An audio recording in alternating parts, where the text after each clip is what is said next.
menurut gua keberuntungan laki-laki adalah ketemu cewek independen. Ketika lu disayang sama cewek independen, lu dapet semuanya. Karena cewek independen itu adalah cewek yang bisa megang tanggung jawab sepenuhnya. Ngerti nggak? Menurut gua cewek independen itu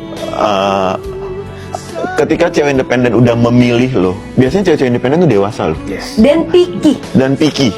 Jadi ketika cewek independen sudah memilih lo jadi laki-laki dia, jadi pendamping dia, lu spesial banget. Ngerti nggak?